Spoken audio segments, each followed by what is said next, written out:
doesn't get better than a hand like this. And this is an easy snap keep.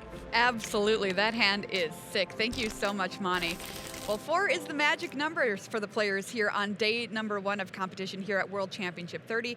4 wins locks you up in a spot in day number 2. Let's find out our feature match here coming up for round number 6. Both these players currently sitting at 3 and 2. That means the winner of this match is into day 2 of competition. The loser, though, gets one more chance because we have 2 rounds left to play here on day number 1. Let's get to meet our players here. Nathanael Perigo started playing in 2001 on Team Sanctum of All, running a very, very cool deck that we'll get to in just a second. Made friends with Nicole Tipple at an RC and joined the team. Now that's a team deck. Shota Yasooka, famous for testing on his own, a lone wolf in the Hall of Fame, your 2006 Player of the Year, 2 Pro Tour wins under his belt in 2006 and 2016. All right, so talk to me about these decks. They're both pretty cool, Monty. These are pretty cool decks. I'm going to start with the Sanctum of All deck that Nathanael is playing in Teamer Prowess. Now, although this sounds like rule prowess, it is vastly different. This is very much a combo deck. You're trying to use a loop that involves this town ain't big enough, plus Storm Chaser's talent, plus another non-creature, non-land permanent that costs less than 2, for example, Bitter Reunion or Up the Beanstalk. You're combining these spells with Valley Floodcaller, Enduring Vitality as a mana creation source, and some odders, whether it's being generated by the Storm Chaser's talent or otherwise. And once you've got your loop online, you're able to essentially, almost like Jeskai Ascendancy of old, tap your otters or rats for mana, cast a spell, untap them, generate some things, and you do have that endless loop of this town ain't big enough, plus the talent and another spell. This deck is a little convoluted, but I would expect nothing less from Team Sanctum of All, and everybody seems to be afraid of it, so maybe they have a winner on their hands. On the other side, Shota Yasooka, famous for testing alone, he arrived on Azorius Oculus, and he is actually the only person other than teammates Eli Cassis and Alex Friedrichsen who found the tech of founding the third path in this deck. This is the thing that Ely really thought pushed the Azorius Oculus deck over the edge into broken territory. This deck is sort of like a tempo deck. You're trying to use quick spells almost like Phoenix in Pioneer or Modern to just stock up your graveyard, have a reanimation spell in Helping Hand or Recommission to bring back this Haughty Djinn or Oculus and really get off the ground. This deck is terrifying, and Ely thinks it is completely broken by the numbers. And I will say, Shota's already defeated one Teamer Prowess deck in the 2 rounds of Standard so far, so it's not even an unknown entity anymore. He knows what he's up against. So very interesting, and these were 2 of the decks that players before this tournament started said, hey, I broke it right in half. Broken. Both teams, or, you know, both camps think they've broken it. Well, I'm so excited to see this match and find out what happens. Round number 6 on the way. Marshall and Paul, take it away. Thank you, Maria, and welcome back to the booth here for a little bit of Standard action. That's Paul Chien. I'm Marshall Sutcliffe. Thank you so much for joining us for coverage of the Magic the Gathering World Championship here from Las Vegas. Got some spicy ones here in the feature match area this time around. Paul, you saw they broke it down for us at the desk, but Teamer Prowess in the hands of Nathanael Perigo looks pretty nice, explosive, if you will. And then on the other side, we saw the Oculus deck. Yeah, and I will say... Which is my favorite, by the way. Right. I think that deck is awesome. I think for me, I think we're all going to just try to enjoy this deck together. I cannot claim to have tested this deck or mastered this deck at all while testing for the World Championship. Of course, it's a Sanctum of All deck. Of course, it's convoluted. Of course, there's just a bunch of cards I've never seen before, and it's probably pretty good. So I'm just excited to kind of run through this and see how this deck performs against one of the greatest in Shota. Yeah, this is great. This is where we really get a chance to see Standard spread its wings and fly a little bit. Analyze, I'll get a forest and then pass the turn. And we're going to kick things off here straight away with Analyze the Pollen. If you could just be real clear on any life total changes, hard for me to hear. So. Yeah, Nathanael Perigo with the 1 of Paw Patch formation, which is actually pretty nice in this matchup, as it can kill flying creatures, and of course, the creatures that you're wanting to reanimate in this deck are, of course, Oculus and Haughty Djinn. So, nice 1 of here, proving itself to be relevant in this matchup.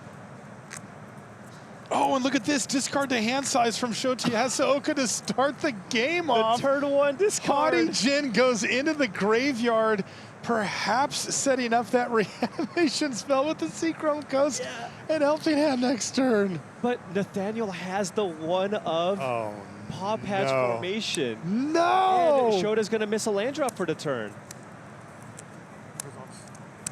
And immediately the Paw Patch kills it, and the gamble from Shota Yasooka does not pay off. But it looks like Shota has drew another copy of Helping Hand there. One note I want to say is a very heads-up play from Nathanael is had the ability to play up the Beanstalk on turn 2, but Shota discards to hand size. You know exactly what he's going to do. You know what's coming.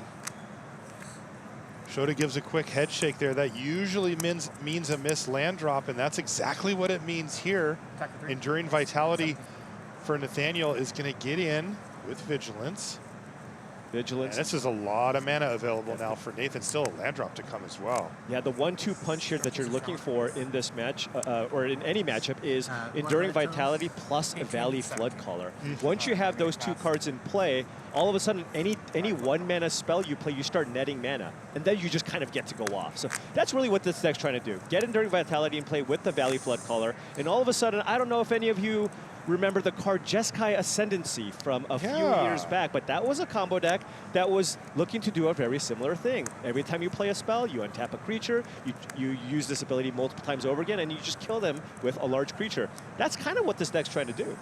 You see Storm Chaser's talent there to continue to add to the board. Haughty Jin has that mana reduction ability, but 1 land? Yeah. It'll be hard to take advantage of it unless he can get some more land drops flowing here. Now, Shota does have a Soul Partition, and with the cost reduction, could choose to just play Soul Partition on maybe the Valley Flood Caller here to just try to slow things down. Did draw Meticulous Archive for the turn. The other option is just playing Moment of Truth and trying to hit an untapped land and then just play the Partition that way. But looks like he's probably going to go ahead and fire this off, because I imagine if you don't, I think Nathanael is just going to combo off. Yeah, and he kind of is forced to take the Enduring Vitality. Yeah, that makes here, a lot more because there's sense. just so much mana available for Perigo. Yeah, because this means that Perigo can't play the Vitality next turn.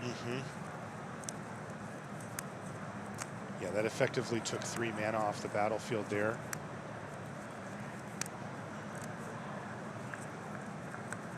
The Beanstalk triggers. There's the up the Beanstalk from before. There's a couple of triggers going on here as well. So we got a 3-3 and a 2-2 otter here. But now, I mean, with Shota with 2 lands in play, and you get to untap with the Haughty Jin, all of a sudden, that is a really, really dangerous combination. And no attack here. Haughty Jin doing work. The 3-4. Oh, and that's land number 3. Yeah, he surveilled that one to the top, so it kind of had to be.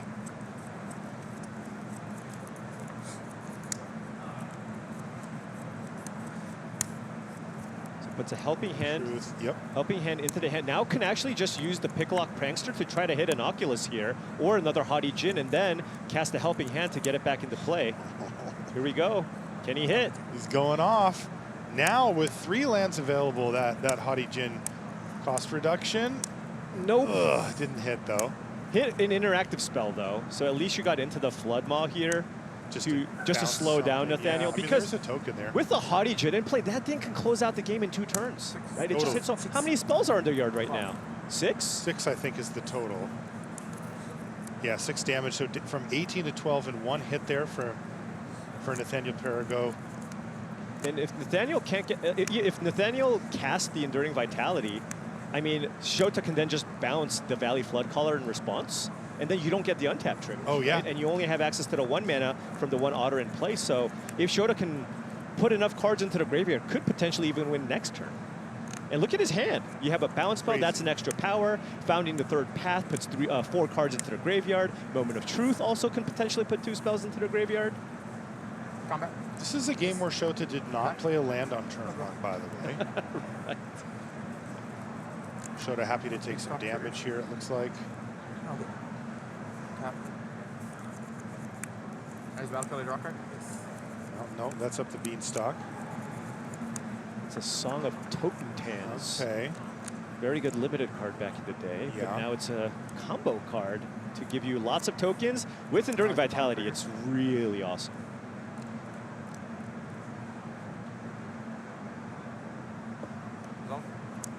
Do some pollen analyzing once again.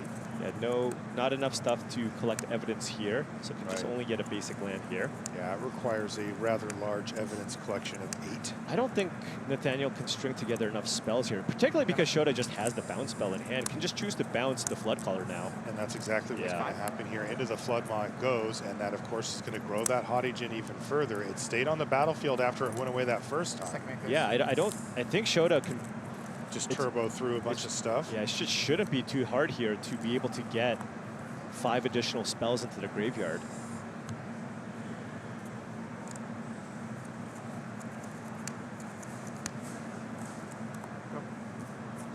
Wow.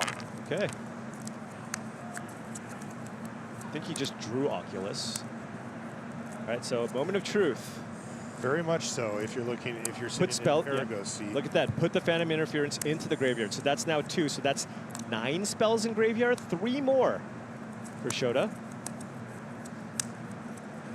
Chart a course. Oh, he had Picklock Prankster. That's got to do it. And that right? has to do it. So now this is Chart a Course is number 10. Oculus doesn't matter here. Of course, you can reanimate it. Picklock Prankster. But this is going for the win now. Yep. Now I need to hit 2 spells here. Okay, 1. Yeah, get the Prankster back. And then you can cast Helping Hand on the Oculus for spell number 12. There you go. That should be exactly lethal, but of course, just got to double check, right? Both players at 12. But Shota looking to finish this game off. Sure. Either way, right? Yep. More than enough. Boom. Wow, what a win for Shota Yasooka. That's only a game 1 victory, but holy smokes. That was like, I'm not going to play a land on turn 1, and then stumbled later, too. Both players on 7 here to start things off. You can begin. Yeah, the combination of being able to put a giant flyer in play, which this blue-green deck just doesn't really have the tools to play. Well, the blue-green deck also just doesn't have the tools to really block it, right? Right, So you just put a big flyer into play. There's enough interaction in your deck to try to slow your opponent down. It only takes 2 turns, probably, with the Jin to kind of close out the game. Here's a good way to start combating things. There's a Ghost Vacuum for Perigo to perhaps stem the bleeding. If that kind of card would have been available in game 1, you know, this game would have played out a lot differently. Yeah, Ghost Vacuum, very, very effective card in this matchup. Kind of prevents the reanimation angle, and basically the only way to kind of play around that is play a slower game. You can still just try to cast some Haughty Djinns and play that way, or at some point you will be able to find Into the Flood Maw or Soul Partition, get it off the battlefield, then cast your Moment of Truth or whatever, and then reanimate for a turn. So it's not the end-all be-all, it's not just game over. Right. It's certainly not as effective as something like Rest in Peace, for example. Still a very effective card, though. Ideally, grant Perigo a significant amount of time to try to set up very powerful, you know, combo / interactions on his side, but we'll see. Yeah, the vacuum, if anything, will buy Nathanael a lot of time. But Nathanael does have the Enduring Vitality plus Valley Flood Color combo here. So those are the 2 creatures that's very, very important to kind of get things going here. Kind of needs Storm Chaser's talent too, probably, to kind of get that loop going with this town ain't big enough. But I'll just be the first one to say that I don't know exactly. There's probably several combos in this deck. Yeah. And so we'll probably discover it all together along the way.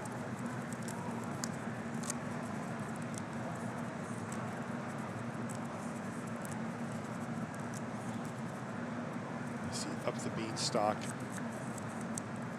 as well here for Perigo. Nothing else going on for Shota. That's fairly typical. Yeah, and Shota had the option here of just running out a Haughty Djinn. Obviously, it would just be an 0 for Haughty Djinn, but you do get that discounted effect here. But choosing to just kind of play a slower game, maybe even looking to potentially bounce. Oh, or Soul Partition to Ghost Vacuum. Okay. Yeah, let's take care of that problem right now. But Does this indicate some type of important window here for Shota to really make some headway? Yeah, I mean, if Maybe he could get an Oculus into play or something. right, if this is what you're doing, that's kind of what you have to go for, because Ghost Vacuum, it only costs 2 more, Yeah. so you can just play it again next turn. Well, here's Hottie Jin, but he could have done that regardless. Okay. Still resolves. Yeah, could have played that last turn, right? Yeah. Just run it out. But he wanted this window with the Ghost Vacuum gone. Yeah, but What does it do, though? He's just going to pass a turn back. okay. The one thing with the Ghost Vacuum, though, is it only takes 1 card every turn. Sure. With the Hottie Jin in play, you saw how quickly Shota can build up his graveyard. So he's like, you know what? I don't really care if you're just taking 1 spell away every turn. I'm still going to be able to hit you for 5 or 6 every turn. So maybe that's the plan. Oh, Nathanael drew Storm Chaser's talent. So now, Ooh, what are he's we got a looking great at here? Vitality, too. Right. Now, the token here from the Storm Chaser's talent will not have haste currently. But any 1-mana spell with Enduring Vitality and Valley Floodcaller means it's mana neutral, right? You play a 1-mana spell, you tap your creature for the mana, and then you play it, and then you get to untap it. Just got a basic here, it seems.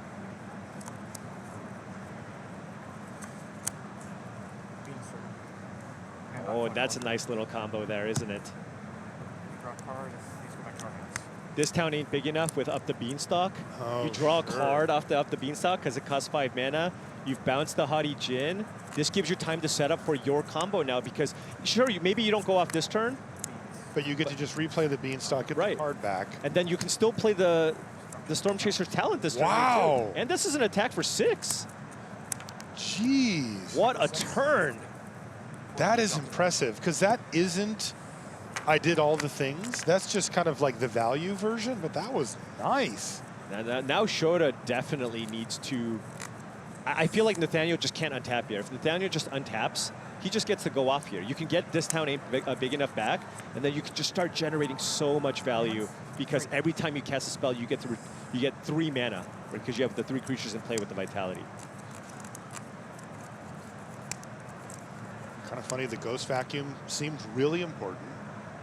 Then there was like a tempo play from Shota to take it off the board and maybe open a window. And Nathaniel's just like, yeah, I'm just gonna leave it over there. Like, I've got better stuff to do.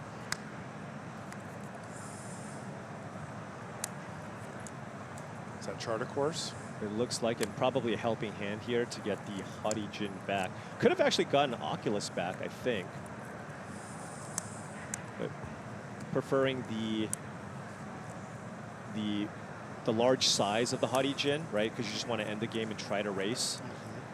Still has Into the Flum. I wonder if you just fire it off on the Vitality here, just to make it, just to have it have Summoning Sickness. At the same time, you could just die to the Otter and the Valley Floodcaller here, right? Yeah. So he's actually going to bounce the Floodcaller. Okay, here we go. Shields down. Very much so. All tapped out here for Shota Yasooka. He passes the turn back up a game versus Nathanael Perigo. Uh-oh, counting. Nothing Shota can do, but yeah, when your combo opponent starts counting, it's rarely a good sign for you. Yeah, the issue is if you play Valley Floodcaller, right, and then you level up the Storm Chaser's talent, then you just don't have any mana to work with. Yeah. Right, so I suppose you can get back Analyze the Pollen. That gives you access to another untap. But then Nathanael doesn't have anything else in his hand. Okay. Right, so there's nothing else to kind of keep it going, and there's not enough relevant cards in the graveyard to cast Analyze the Pollen and collect evidence here either. Right. This town ain't big enough, good with the Beanstalk, also just good with Analyze the Pollen. Yeah, just get it in the yard. So if you can't go off here, what do? Do you just play the Ghost Vacuum at that point? Yeah, that's a possibility.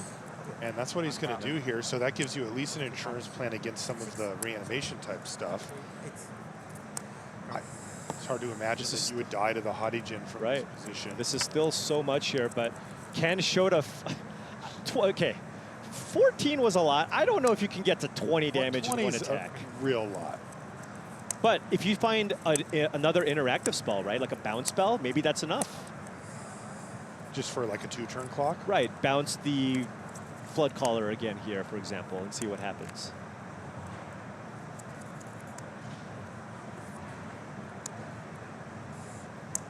Okay. Oh, that's a soul partition. Slamming that one. Hadijin doing serious work here with that static ability.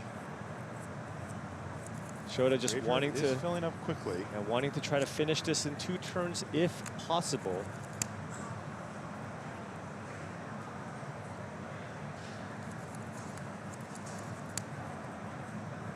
What is this, like an 8-4 Hadijin? Maybe a 7-4 Hadijin? Looks like something like that. Yeah. The rare tank from Shota Yasooka. Well, Shota's probably never played against this deck, right? So it adds an interesting angle as well, but it's like, what do I partition? He's thinking about it.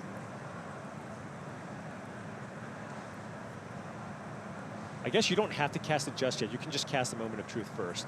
Maybe you find a second interactive spell, and that makes things way easier, right? Okay. If you find a second interactive spell, you can bounce the Vitality and the Flood Caller. How about another Picklock Prankster instead? Or a land. Oh, okay. Valuing Island. the land here. Interesting. Oh, you have Founding the Third Path. Isn't there an Into the Floodmaw in the graveyard? So you can cast that and bounce something and soul partition something. Oh, okay. So you already have the 2. So he wanted the land, right? Okay. And by the way, Founding the Third Path is kind of the innovation that somehow Ili Kassis and Shota Yasooka both individually figured out as a way to add some redundancy to your deck. Picklock Prankster is one of the best enablers in this deck because it digs 4 cards deep, and Founding the Third Path also does that.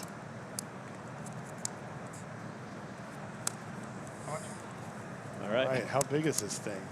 I imagine. Basically, can we get it to a 2-turn clock is the question, right? Probably. That's 10. So that's a 2-turn clock. That's a 2-turn clock. That counts. 3 cards in hand.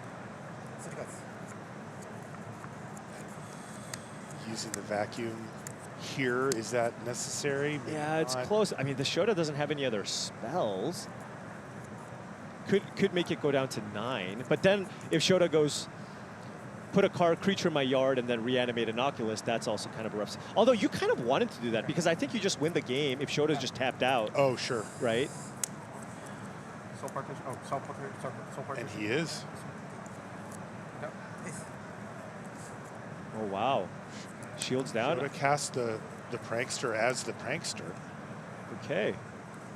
So, but that's been soul partition. So it costs, what, 5 mana to cast? So that, again, makes it really difficult unless Nathanael can draw. Looks like Nathanael found a Storm Chaser's Talent, which does net you a mana at this point once you play the Valley Flood Caller. Obviously, that costs 5 mana to play. So then you'll have, you play the Flood Caller, you still have 4 mana to mess around with. You play the Storm Chaser's Talent, you go down to 3 mana, and then you go up to 5 mana again. But then you have Storm Chaser's Talent that you can level up, but then you'll have 1 mana remaining. You can use the 1 mana. Oh, it looks like they're just gonna start things off here with this time big enough. Okay. And well, this also makes it so that Shota can't kill Nathanael this turn. Just can't. So they're both just kind of slowing each other down while trying to do their own thing. There's a lot of pieces in place for both players, so they're certainly being productive with their time, but neither able to really get it quite over the edge to get that win. Because they know, both sides know, okay, I'm like 1 turn away from dying, so I need to somehow find a way to interact and slow you down somehow, some way. Right, because neither of them are particularly good at removal. Looks like Perigo picked up the Storm Chaser's Talent there. Yeah, can play it again or hold it because you net mana on a later turn, so maybe it's better to hold it because you have the Vitality and the Otter here in play.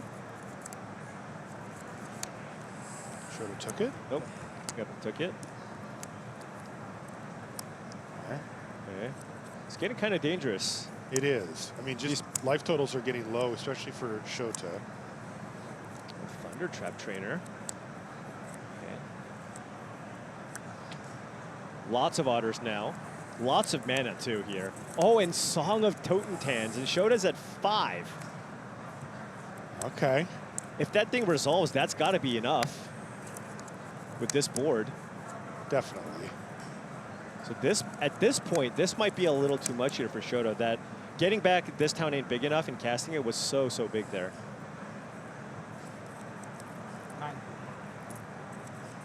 Unless Shota has a counter spell that maybe he can find, but it looks like it's just 3 creatures, a Partition, and a Founding the Third Path. So I think if Nathanael goes for the Song of Totentans here,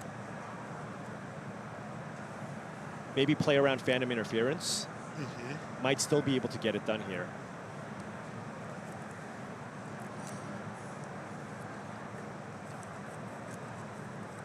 Just what I will say, though, really great just watching both players kind of maneuver around what each other could possibly do. Perhaps, here. yeah, lesser known situations. Right. Well, there's the Oculus the good old fashioned way. Okay. Oh. Doesn't play the Haughty Djinn here either, choosing to keep up the Soul Partition. Now will Nathanael go for the Song of Totentans here? Let's see, that is the question. 3 mana available there for Shota with 4 cards in hand. Has a land in hand too. So if you just go for it for 7, is that just game? You have 11 attackers versus 3 blockers, even against the bounce spell or whatever, or That's 2 bounce spells, it's still lethal. Has to be enough. So then you just have to think about the possibility of a counter spell. Right. It seems like you probably just go for it. You can even tap your otters or whatever to just pay for Phantom Interference, right? Unless you're afraid of negate. Oh wow, just the 3 mana Valley Flood Caller. Okay. Yeah, this is gonna just be way more than enough here at this point. Definitely. You're gonna get so much mana here. Unless Shota can kill the Vitality in response with the Soul Partition, so you won't get more mana here. Right. Song executes 4, trigger, trigger. Song for 4, trigger, trigger, and it's plenty enough to get game 2 for Nathanael Perigo. And that's going to force a game 3. Wonder what the comfort level is for our players as they What a game was that in the was. 3rd game. That was a great game. Shota Yasooka on the play. No discard this time. Yeah. It's like a mulligan here. It's on 6 also, so he could have done it anyway. Right.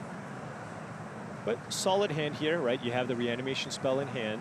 You have a piece of disruption, and you have a turn 2 Founding the Third Path or a Chart of Course, and can potentially just put a big flyer into play as early as turn 3.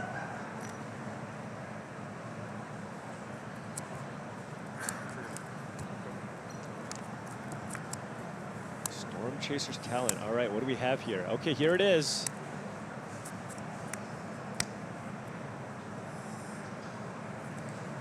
The new addition. The new addition.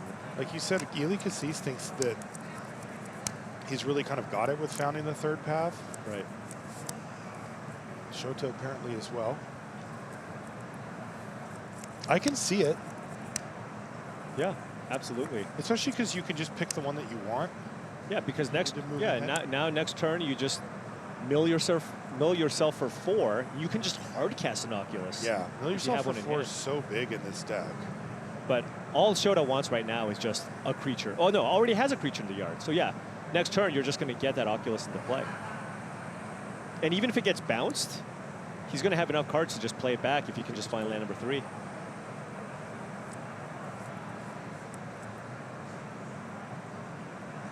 As you can see, both of our players have a 3-2 record. Winning into day 2 here. You have 2 shots at it. 4 wins makes it into the 2nd day. Go. What is that land? Is that a Tarnation Vista? Might be. I haven't seen that land be played in Standard as well. But I think there's a 1-of, and you can fetch for it with Analyze the Pollen. Oh, really? So it's kind of like Fabled Passage number 4, but also just potentially can generate a bunch of mana for you. All right, here we go. Haughty Djinn in play. Oh. Moment of Truth does get to go on the stack with the cost reduction ability, but Into the Flood Maw is going to take care of the Hadijin for any land drop, do another thing type shenanigans. And I think Shota's probably looking for land number 3, so I'm probably going to put that in hand and maybe Is his hand really triple Soul Partition right now? And a Hadijin. Okay, yeah, right. Newly added.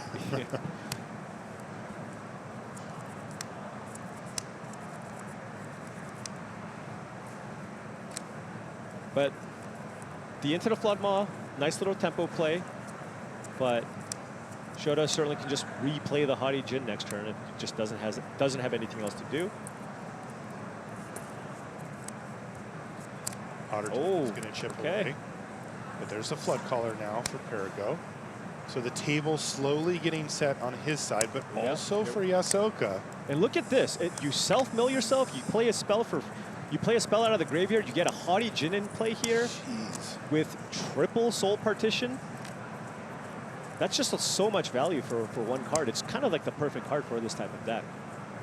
Yeah, the Oculus and the Hadijin, unlikely friends, but they both love to have a ton of cards dumped into the graveyard. That's the bottom line. Because I got exiled or no? And they're both a lot better if you can pick one mana for them as well. Right. Now, I wonder if you... Okay. Slowing down Nathanael here. And look at this. I mean, if Nathanael doesn't have an answer, this is just going to be a huge army that runs away with the game. It runs over. Yeah, for sure. So the Oculus gets the trigger. There's a bushwhack in Nathaniel's hand, but just not...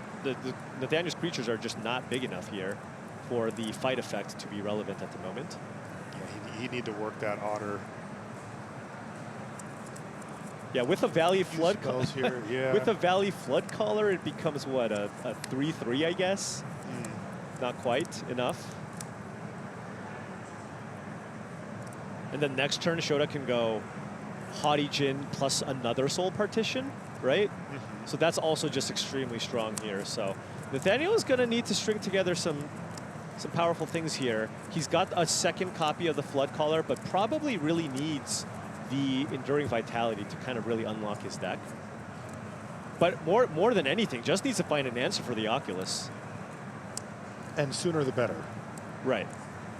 Every turn that goes by with that Oculus in play is like life total plummeting, board state improving for Yasooka. Here we go.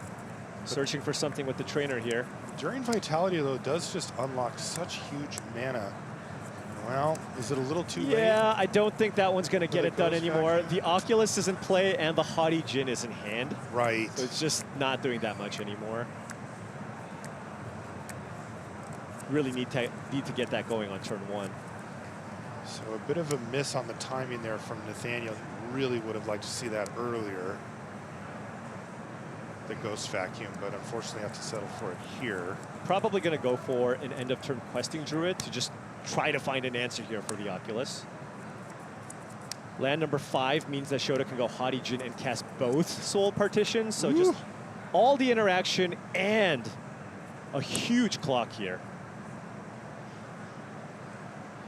Cornered Oculus hits the red zone. It's going to come in for 5. Down to 15 goes Perigo. And there's that Hadijin with the double mana available. And remember, you can even use Soul Partition to save your own creature. And when you target it on your own creature, you don't have to pay the extra 2 mana. Right. So that's also an option if Nathanael, for example, finds something like a Paw Patch formation. I'm at 15. Is it 18? Okay. It is.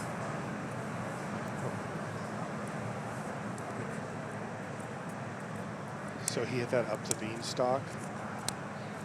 Looks like it. But I don't think up the beanstalk does too much in this board. Just needs to find Paw Patch formation, maybe an Enduring Vitality, right? Just to kind of keep things going. But with Shota, with the double Soul Partition, I don't see a way out of this here for Nathanael. Yeah, it doesn't make much sense. And Shota has both of the big threats on the battlefield, plus double Manifest.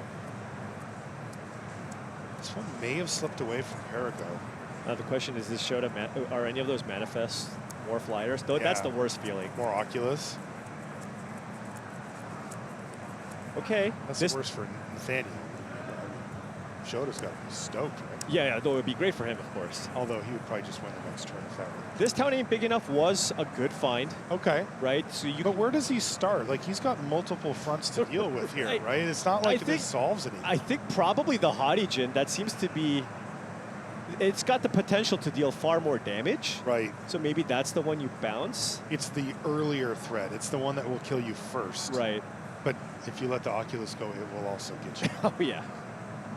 Yeah, and the thing is, this kind of blue-white helping hand deck was kind of it existed, but it was kind of like a tier 3 deck before the existence of Oculus. Once Oculus entered the fray, now you have so much more redundancy. This deck became far more consistent because now you have 8 premium 3-mana creatures to return from the graveyard. That makes a huge, huge difference. And now it's one of the top-tier options in Standard. And they play, what, 6 reanimation spells, too? So you effectively have 14 of these, and many of it makes it cost 1 or 2. Right. And then that's nuts. Then 4 Picklock Pranksters. You just have so many different ways to put them into your grave. If you're lucky enough, you can even go turn 1 Meticulous Archive.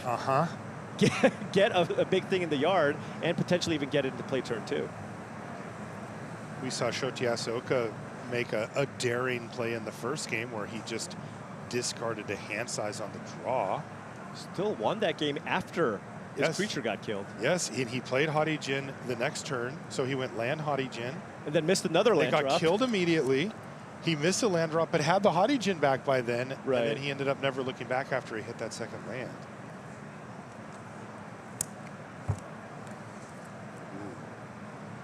Perigo trying to find his way through this. You can see the intensity from his side of the table there. The Tarnation Vista will generate a lot of mana. Oh boy, that's a lot of counting too. Yeah. He doesn't have the Enduring Vitality on the battlefield right now.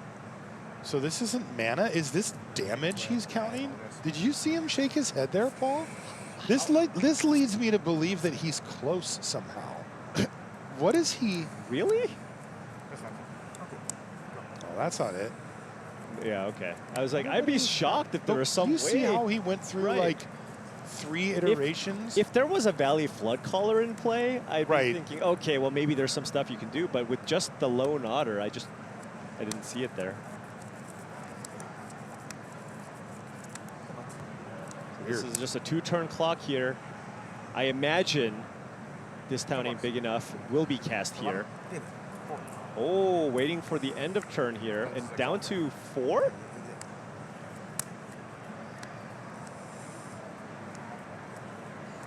He is down to 4 as Perigo. And Shota's just going to stay patient and say, go for it. Boy. Okay. End step, this town ain't big enough? Okay. And but then that's 5 damage that got through. Right. I guess gonna try to find another removal spell here off the trainer to kill the Djinn on the following turn. Yeah. Because I don't know that Nathanael has lethal here. There's 2 manifest creatures to block here as well. Right. Oh, is this what? It's an Oculus. One of these is an Oculus. No. For sure. Oh, it is an Oculus. You're right, Paul. God. Oh, man. And he says, I'll take my trigger here. So this is 3 blockers now. 3 blockers this one's just falling apart and here 2 lethal flyers. Wow. With double soul partition in hand. It's just really not fair when you manifest into another. It just feels like cheating. Come on. It really does. Like, that's what that card's meant to do. That is so unfair. That is so nasty from Yasooka. And, of course, he's completely unreadable. Like, he looks that way when things aren't going well. Right. And when he's flipping Oculus. And here's the crazy thing. Nathanael drew a Paw Patch formation here. So is there a world here where you can go Paw Patch formation on the Oculus and grow the other Otter enough to Bushwhack and get the Djinn off the battlefield? But the thing is, Bushwhack gets countered by Soul Partition. Right. Right? Because it's a fight effect. Yes. So that wouldn't work either. Yeah, Soul Partition, I think, makes it so Perigo can't do anything. Right. Especially 2 of them. He doesn't know, though, right? Yeah, and he can actually cast both, right? Yeah, with the Haughty Djinn in play. I think they're going into extra turns. I heard that mentioned by the judge. I don't know if he said we're in it now or going towards it, but I don't think Shota needs. At any rate, it shan't matter, yeah. I think that was a whiff. on the trainer. Yep. Yep, that was just the zeros. Yeah, there's just... I mean, both creatures are lethal, so... Right. And that is going to do it. Shota Yasooka picks up another win here in Constructed, improves to 4-2. And I really like that Oculus deck. The Oculus deck That thing's nice. is just one of the scariest decks to play against. And I've played against this deck a bunch where I've had hands that look good. Yeah. I got 2 removal spells. I got a duress. I'm like, all right, I can't lose. And at some point, they just get an Oculus in play, and then I just lose. And then it just goes to it just takes over the game. So this deck, if you came to this tournament and were not prepared for it, didn't have a good sideboard plan, and didn't have enough ways to maybe exile these creatures, you're going to be in for a world of hurt. This deck looks really strong. Yeah, I mean, the Oculus is a one-man band. It Yeah. shows up, and it will win the game if left unchecked, and they can get it back any number of ways, and that's what we saw with Shota Yasooka. We're going to take a short break. When we come back, we'll have more Magic action here in Las Vegas. Don't go anywhere.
And welcome back to coverage here at the Magic the Gathering World Championship. Marshall Sutcliffe with Paul Cheon, and we are watching Standard.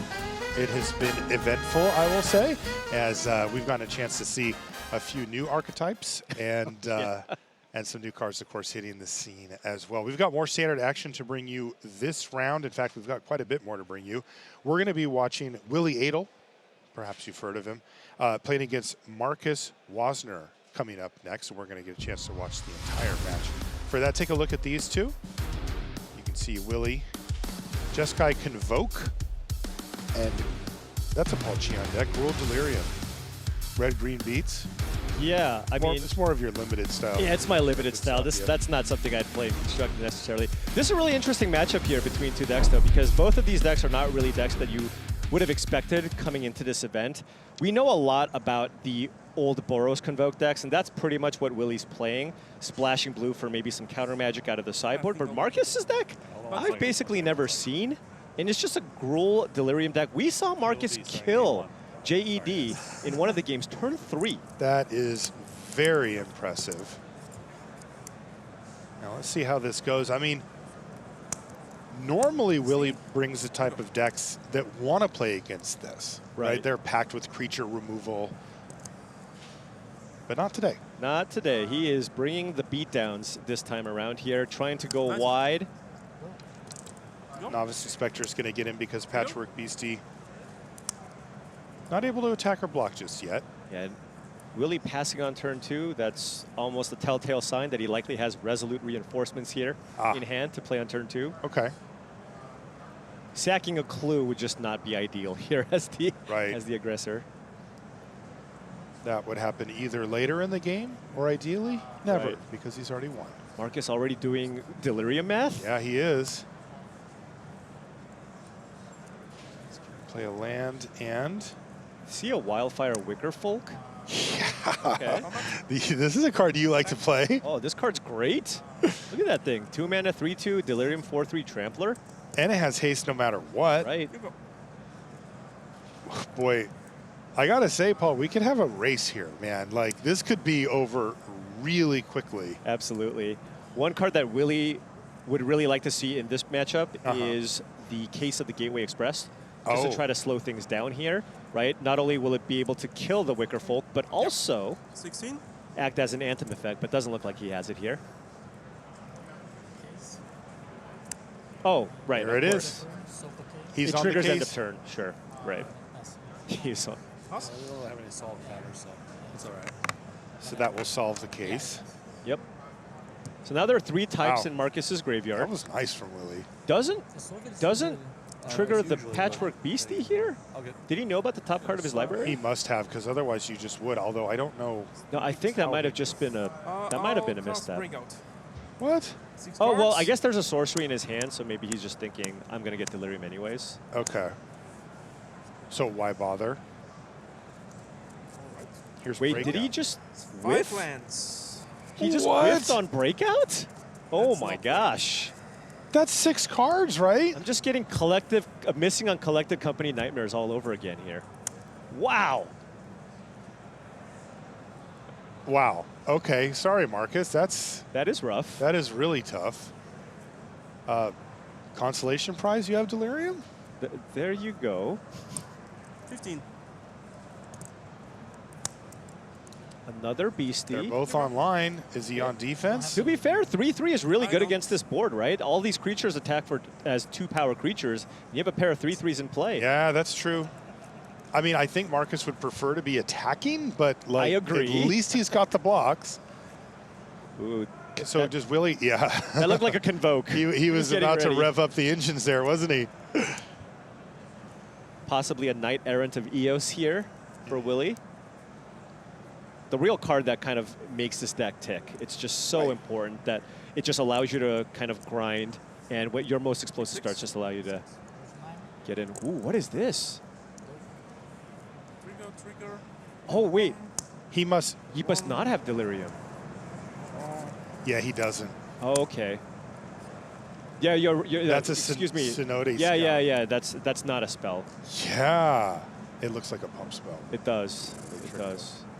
So absolutely wanted to trigger the beast. Yeah, on the he following must have turn. just forgotten. What if the last card down was a creature too? Oh, I would. C Note Scout. Okay.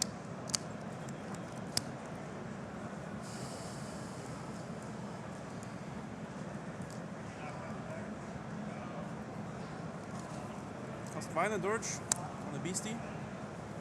Okay.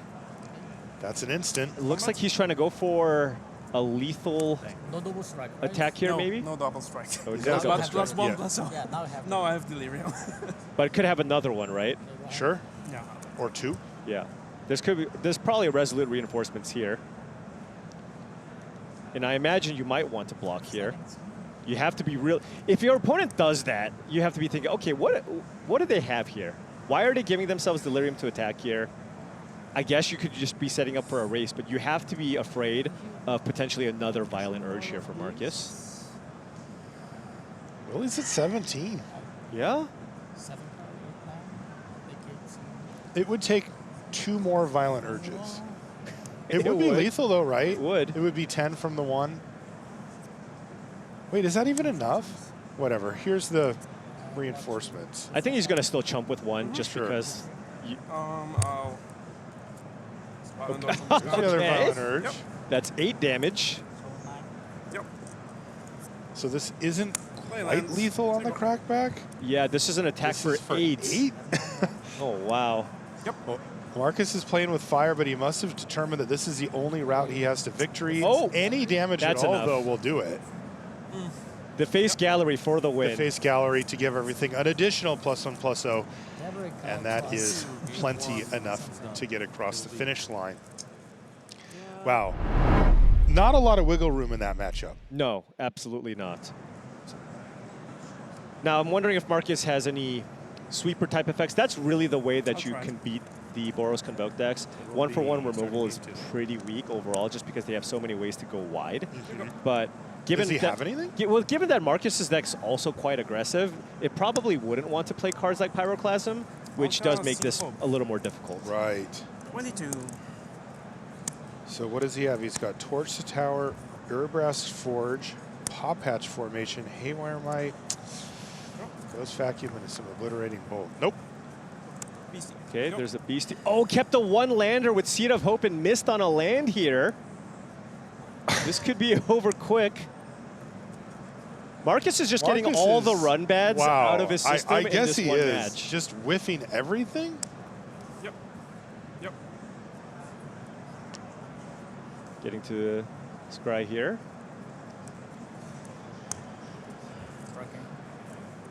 Oh, wow. look at that. Torch stacking an artifact. Bargain. In That's effect, we right. haven't really seen in a while. But being relevant here. And the exile, too, is big, right? It is. Yep. He's just going to have to pass the turn back here. So Willy just needs to find a board state that can start crashing through enough, and that's an instant one right there. Yeah, there's just no coming back from this here for Marcus. This is very over. He's like, I don't have to show. Yeah, that was very kind of you, as it probably doesn't matter in this case, It does not matter Willy. at all. Yep.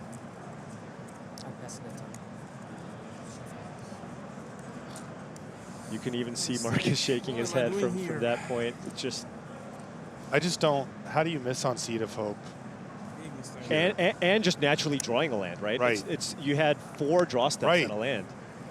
He missed again. Oh my. Haywire Might is not it.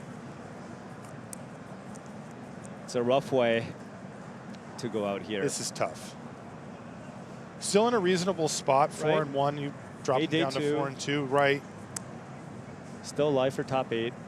But come on, But all those cards in hand, you just want to fight. You want to be able to play. This is just as frustrating as it gets. You're playing for, you're playing in the biggest tournament you've ever played in, and you miss on land for 5 draw steps. I mean, you've seen 5 cards with not a single land in there? Yep. 15. I'm just, what can Marcus even find? I don't think Yeah, there's anything. that did not work out. He also missed again. No land again. Yeah. Oh, gosh. This is just a question of how much can Marcus take of watching Willy cast stuff, turn stuff sideways, activate this. He's just adding to his bad beat equity. So, like, if he misses another land next turn, he's like, you guys wouldn't believe this. Yes. I did not draw a land for 7 straight draw steps. The problem is he will draw one on that last turn. It's the game knows. Takes it away. The game knows. That equity is hard to come by. Block. Okay. Oh, gain some life. Kill a clue. There you go. Take that clue right on out of here. I like it, Marcus. You fight. Using every last bit of his mana. Oh, you were right. There's the land. Yep, you got it. And he's going to scoop him up and probably still tell his friends that it was 7 draw 7. No, I know that's what I would do. So that is Willy Edel taking down Marcus Wosner in a very aggressive matchup there. Yeah. And obviously that last game wasn't really much of a game, but it does feel like Willy has access to maybe a little more interaction, and Marcus's removal is not quite as effective against Willy. So again, this is a matchup we don't really see all that often, but I feel like Marcus just overall ran fairly poorly in that matchup, missing on the breakout, missing on lands for 7 straight draw steps. So who knows what the actual matchup's like, but of course Willy's going to be happy to take that win there. Yeah, and you know, that is one of the benefits that you get from choosing to play such an assertive deck, right? Like, we can't forget that part, that, you know, sometimes decks take a long time to set up, and an opponent stumbling on mana isn't something that they can immediately capitalize on, but Willy, turn everything sideways, and you're going to shut the door on that game really quickly. Yeah, absolutely. All right, we got a little more action to bring you here. This is Greg Orange versus Alan Andrzejewski. Thank you. Thank you, Paul, for You're welcome. there with that. Domain Ramp versus Boros Enchantments. This is game number 3. Yeah, so Greg's playing just your typical Domain Ramp deck. It's got up the Beanstalk into Overlord of the Hauntwoods, which, by the way, when you play it, you get to draw a card, which is an amazing combination. One of the reasons to kind of play the Domain Ramp deck, and then, of course, has access to several new cards here. Beza, main deck. Oh, yeah. And this card is an absolute house against various aggressive strategies, and a card that he likely wants to draw even in this matchup. Now, this Boros Enchantments deck on the other side is basically just a Boros aggro deck. Okay. But it's got, for example, the Optimistic Scavenger and a bunch of great enchantments to kind of pile onto your creatures to try to close out the games. It also has Ethereal Armor, right? Love that. So it's a really, really aggressive strategy here, and just kind of another different take at the red-based prowess decks that we've seen.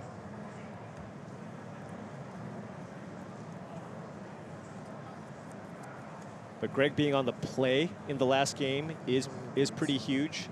Does allow him a little more breathing room. And then after sideboard too, the matchup certainly gets a lot better for a deck like the Domain Ramp deck, because you do get access to multiple copies of Elspeth's Might, another temporary lockdown, cards of that nature.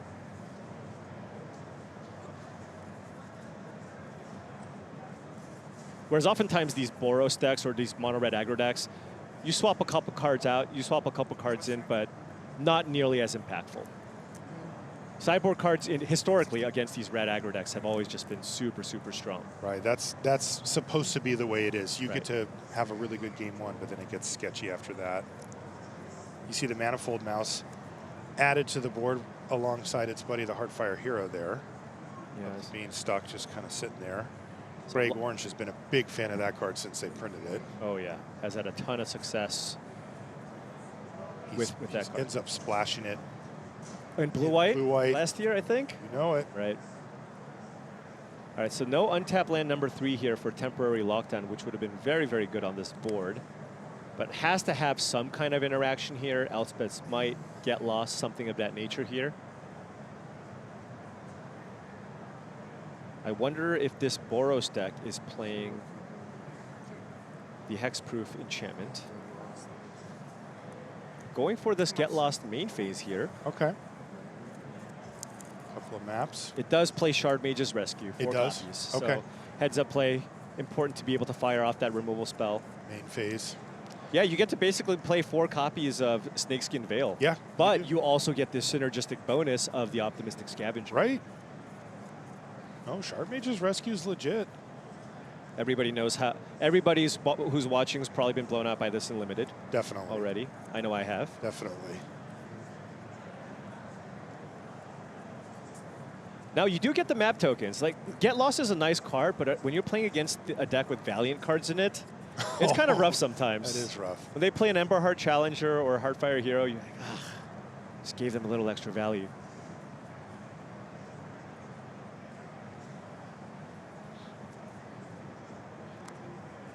As you can see, this is game 3 between these two.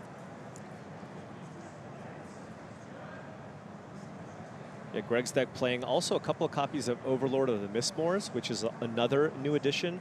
All the Overlords work well with Up the Beanstalk, so just a really, really nice combination. Some decks even choosing not to play Atraxa at all, and just play more Overlord of the Mistmoors, because it just gives you more cheap things to play that synergizes well with Up the Beanstalk, and thinking, okay, well, I don't need to draw a gazillion cards. This is more than enough. I was surprised to see that, but I get it. Yeah. And Having access to something at 4 mana that actually does things is really impressive. Right, and especially good against decks like the Dimir mid-range deck, right? You put 2/2/1 flyers in play, it just blocks basically all the creatures that they can play. Andrzejewski's going to go for map token to kick things off here with the hero.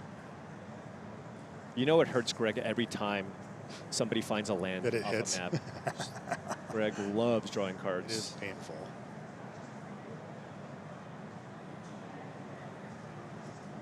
Tapping the Verge here instead of... Oh no, it looks like Okay, I see. Ooh, this is an attack for how much? Well, there's more coming, I think. What? That is Monstrous Rage after Ethereal Armor. That's an enchantment too, by the way. It is. This That's is a lot of counting. 2, 3, 4, 5, 6, 7, 8, 9? No, 7, 8?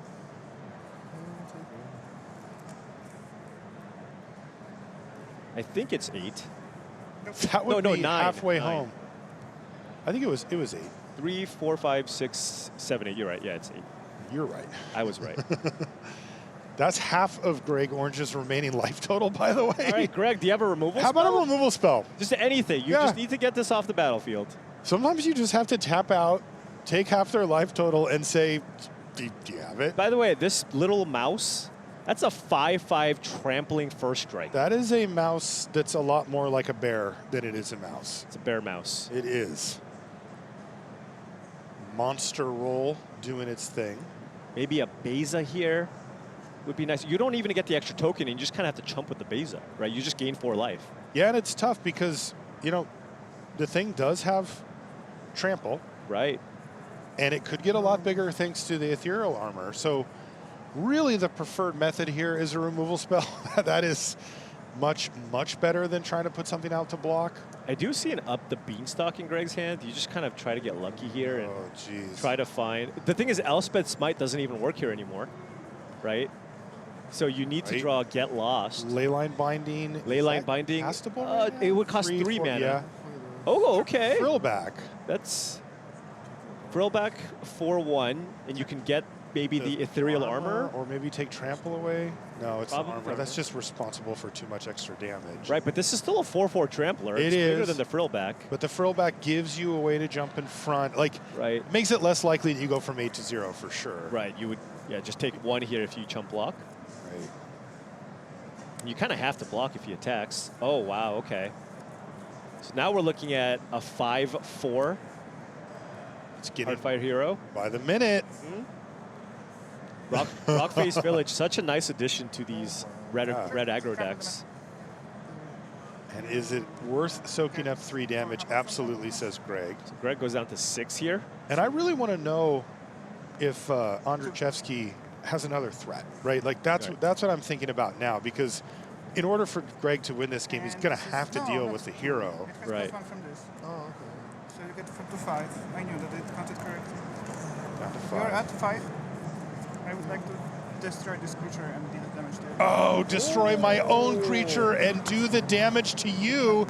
And Alan Andrzejewski finds the combo finish there. Wow. Man, how good would a removal spell been there for Greg Orange? That would have solved all those problems. Yeah, just a Leyline Binding, a temporary lockdown. There's all kinds of stuff that he could have had there, but just wasn't able to find enough. And you see the power of that Ethereal Armor. Just a little different twist, but allowing you to actually force through damage when your opponent tries to stabilize with the big creatures. That's how you get the title Boros Enchantments, by the way, is you put Ethereal Armor in your deck, then you're that. Even if it's the only enchantment. That's right. You're an enchantment. You earned it. You earned it. Great victory there for Alan. He's going to continue his winning ways. Perhaps. We'll find out more later. We're going to take a short break here from Las Vegas. When we come back, more Standard. Don't go anywhere.